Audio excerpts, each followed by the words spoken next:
Friends welcome back to our YouTube channel. Social welfare residential education institute society నుంచి social welfare రెసిడెన్షియల్లో intermediate అడ్మిషన్స్కి సంబంధించి ఆ admission result అయితే వచ్చింది. First phase first రౌండ్కి సంబంధించి మీకు ఇక్కడ క్లియర్గా కనిపిస్తుంది చూడండి. Admission result of intermediate first year phase 1 round 1. దీనికి సంబంధించి ఇక్కడ మీరు హాల్ టికెట్ నెంబర్ కానీ డేట్ ఆఫ్ బర్త్ కానీ ఎంటర్ చేసేది లేదు. దీని మీద క్లిక్ చేస్తే మనకు ఒకటి పీడిఎఫ్ డౌన్లోడ్ అవుతుంది. ఇది మొత్తం 629 పేజీల రూపంలో ఉందండి.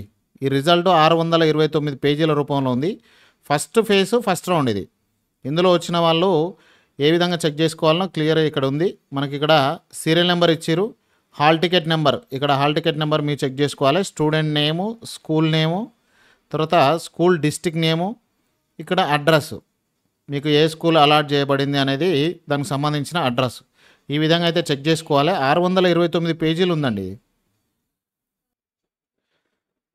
మొత్తం 18,750 మందికి 18,750 మంది స్టూడెంట్స్కి ఇంటర్మీడియట్ కాలేజీలలో అడ్మిషన్స్కి సంబంధించిన రిజల్ట్ అయితే వచ్చింది. ఇది ఫస్ట్ ఫేజ్ ఫస్ట్ రౌండ్.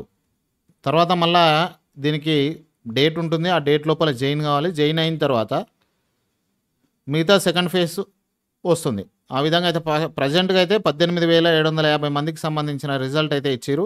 ఈ పీడిఎఫ్ కావాలంటే ఖచ్చితంగా మీరు టెలిగ్రామ్ ఛానల్ లింక్ డిస్క్రిప్షన్లో ఉంది. జాయిన్ కాండి, అక్కడ నుంచి ఇది డౌన్లోడ్ చేసుకోండి. డౌన్లోడ్ చేసుకున్న తర్వాత మీరు చెక్ చేసుకోవాలి. ఈ 18,750 మందిని ఫిల్టర్ చేస్తూ మీ పేరు ఏడున్నదో చెక్ చేసుకొని ఆ విధంగా మీరు చెక్ చేసుకోవచ్చు. ఇది చాలా రోజుల నుంచి బీసీ వెల్ఫేర్కి సంబంధించి రిజల్ట్ అయితే వచ్చి 2 days 3 days అయింది. సోషల్ వెల్ఫేర్కి సంబంధించి రాలేదు, అది ఈరోజు వచ్చింది ఇప్పుడే. సో మీరు ఒకసారి చెక్ చేసుకోండి. ఒకవేళ డౌట్ ఉంటే కింద కామెంట్లో కామెంట్ అడగండి, నేను చెప్తా.